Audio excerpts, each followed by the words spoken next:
엘가나의 아들이었던 사무엘은 그리 좋은 배경도 출신도 아니었던 것입니다. 그러나 우리 하나님은 그러한 외모를 보지 않고 그 사람의 중심을 보시는 분이십니다. 즉 하나님은 사무엘의 중심을 보셨습니다.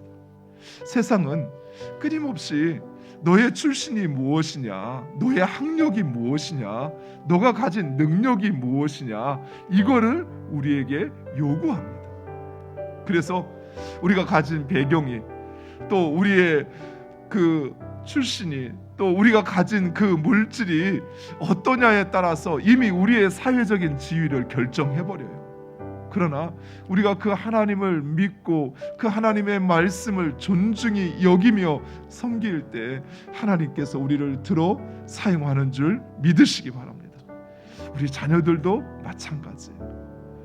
비록 우리가 우리의 자녀들을 그렇게 막강한 재력으로 또 세상적 지위로 도와줄 수 없을지라도 하나님께서 그를 붙잡아 사용하시면 이 세상 그 누구보다도 높이 사용하는 줄 믿으시기 바랍니다. 우리는 우리의 영적 상태를 점검해야 돼요. 그렇지 않고는 결코 우리 앞에서 지금도 일하시고 지금도 말씀하시는 그 하나님을 보지도 듣지도 깨닫지도 못하는 것입니다. 우리는 주신 말씀에 민감하게 반응해야 돼요. 하나님께서 나에게 주신 말씀에 우리가 민감하면 민감할수록 하나님은 우리에게 말씀하십니다. 엘리가 하나님의 말씀을 듣지 못하고 그 하나님의 이상을 보지 못한 것은 그 하나님의 말씀을 듣고도 순종하지 않기 때문이에요. 하나님의 말씀이 희귀한 그때 사무엘은 하나님의 말씀을 듣습니다. 그 하나님의 말씀이 얼마나 가까이서 들렸는지 마치 사무엘은 엘리가 부른 줄 알고 엘리를 찾아가요. 이처럼 하나님은 지금도 우리에게 말씀하십니다.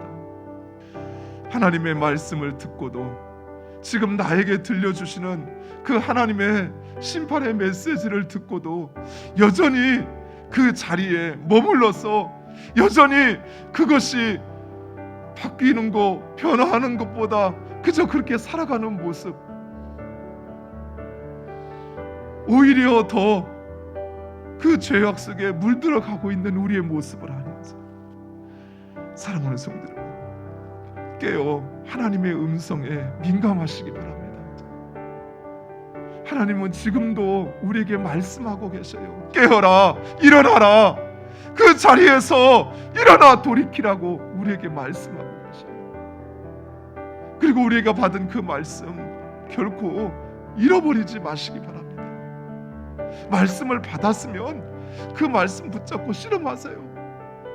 나는 도저히 안 돼, 안 못 바뀌어, 어쩔 수 없어 라는 내 생각이 너무나도 강고하면 내 이 완악한 마음을 깨트려 달라고, 하나님 주의 말씀을 들었으면 내 안에 회개가 일어나게 해달라고, 또 그 말씀을 붙잡고 어떻게 내가 이 말씀을 순종할 것인가, 내가 어떻게 이 말씀을 내 삶에 적용할 것인가, 이것을 고민하고 또 이 도움을, 이 삶을 위하여 하나님의 도우심을 구하고, 또 옆에 있는 이들에게 내가 이렇게 살려고 하는데 나를 위해서 기도해 주었으면 좋겠다, 나를 위하여 함께 도와주었으면 좋겠다 하며 함께 주님 주신 그 말씀을 잃어버리지 않고 순종해야 하는 것입니다. 그러면 우리는 보게 될 것이에요. 하나님 우리 가운데 일하시고 또 우리를 통하여 역사하시면 사무엘이 그 하나님의 말씀을 받고 하나님의 말씀을 전하는 선지자라는 사실을 온 이스라엘이 인정했던 것처럼 우리가 바로 이 땅의 주인이시오 주관자이신 하나님의 백성이라는 사실을 세상이 알게 될 것입니다. 사무엘의 입에서 나오는 그 말씀 하나도 땅에 떨어지지 않게 하셨다고 그러셨어요. 사랑하는 성도 여러분, 하나님께서 우리의 입술을 통하여 그 하나님의 말씀을 듣고 선포하고 또 그 말씀을 이뤄가는 그 하나도 결코 땅에 떨어지지 않고 이루어 가심을 믿으시기 바랍니다. 그래서 그 말씀을 귀히 받고 또 깨달아 그 말씀에 행하는 여러분 되시기를 축원드립니다.